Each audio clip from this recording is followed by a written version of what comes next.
Welcome to The Explainer. Okay, so today we're going to break down a system for memorizing the Quran that's designed to fit into, our crazy modern lives. And this isn't some theory. It comes from someone who actually did it while juggling university, a job, and pretty much everything else life throws at you. This one right here, this is probably the biggest reason millions of people never even start. I'm just too busy. It feels so true, right? It sounds completely logical. But today, we're going to challenge that idea, like head on. So what if being busy isn't the problem? What if it's actually a superpower? The person behind this whole system completely flips this idea around. They argue that a chaotic schedule can be an asset, not a weakness. Why? Because it forces you to get creative, to be super efficient with your time. So, okay, let's dive in and see how this actually works.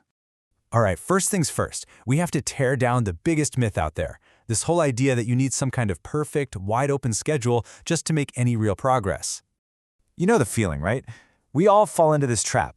We think, oh, I'll get serious about memorizing when I take that long vacation, or maybe after I quit this crazy job. But here's the thing. That's the exact mindset that kept the person behind this system stuck for years. So check this out. Over 200 pages. And that's not 200 pages memorized on some peaceful retreat. Nope. This was done during the chaos, while juggling university, working a part-time job, stuck in traffic, you name it. The progress happened right in the thick of a super hectic life. And this is the turning point.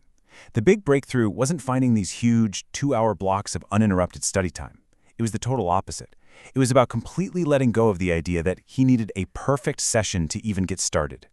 So that leads us to the actual system he built, a really practical way to make memorization something that just happens, something non-negotiable, even when his schedule felt totally out of his control. So the myth is that you need one heroic 2-hour session, but the reality, it's more like 4 smaller 30-minute sessions. See, instead of hunting for that one perfect mythical block of time, the real goal is to find and use all those little pockets of time you already have. Your commute, your lunch break, all that time you might just be scrolling on your phone. And here's the engine that drives the whole thing. It's a simple 3-step daily routine. Step 1, in the morning for like 15 to 30 minutes, you focus only on revision. That's it. Step 2, on your commute, you listen to the page you're going to memorize later. It's like a warm-up for your brain. And then step 3, sometime in the afternoon or whenever you get a free block, use that 30 or 45 minutes to just memorize as much as you can.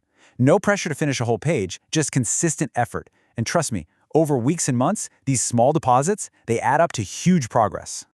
Okay, so having a system is great and all, but what happens when that initial burst of motivation just fizzles out? Because it will. This is the exact point where most people fall off track. He says, if you're just purely relying on your motivation to do this, it's probably not going to work. And that's so true, right? Motivation is fickle. It comes and goes, so you can't rely on it, especially if you're trying to do this on your own. You absolutely have to build what he calls an accountability engine around yourself. So what does that engine look like? Well, first, you track everything. You need to know exactly where you left off.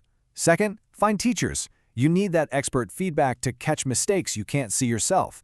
And third, join a community. Surrounding yourself with other people on the same journey, that's a game changer. Seriously, seeing someone else who's just as busy as you are actually making progress, that's unbelievably motivating.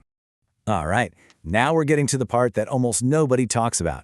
And this is what reveals the true challenge of this whole journey. And believe me, it's probably not what you're thinking. So, what's the hardest part of memorizing the Quran?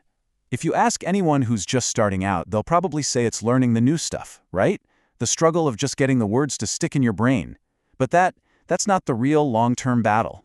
Here's the truth, and it's kind of surprising. The revision? That's way more important and way more demanding than memorizing new stuff. Yeah, you heard that right. Memorizing is actually the easy part. The real work, the thing that takes the most discipline, is just holding on to what you've already learned. And this brings us to a really critical idea he talks about called revision debt. Think about it. If you only focus on memorizing new pages without constantly reviewing the old ones, you're basically going into debt. And eventually, all that hard work you put in before, it just kind of vanishes. This is such a great way to think about it. Revision is like a subscription fee. And the more you memorize, the higher that fee gets. You memorize 1 juz, your fee goes up. You memorize 5, it goes way up.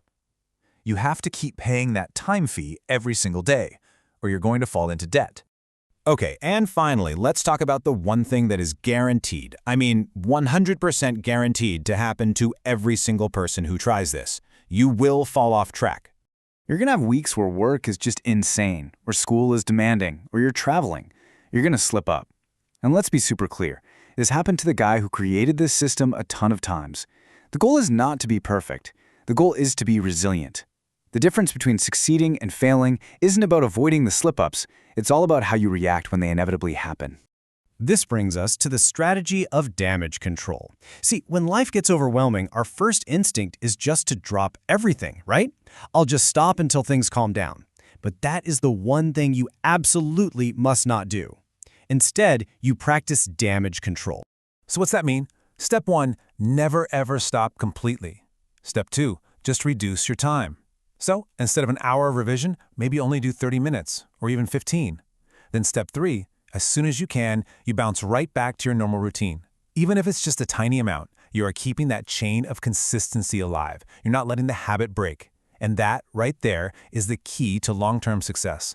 Reduce your workload, but don't ever retreat. You know, at the end of the day, there are probably millions of people out there who never even started, just because of this belief that they can't do it. There's so much untapped potential.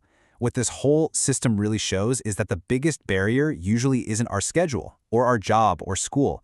It's that voice in our head, our own limiting belief about what's even possible. So, what could you achieve if you just decided you are no longer too busy? That's the real question to leave you with. It's not about finding these huge chunks of free time that, let's be honest, probably don't exist.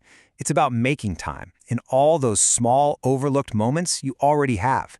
And, maybe most importantly, believing that those small moments are more than enough to begin.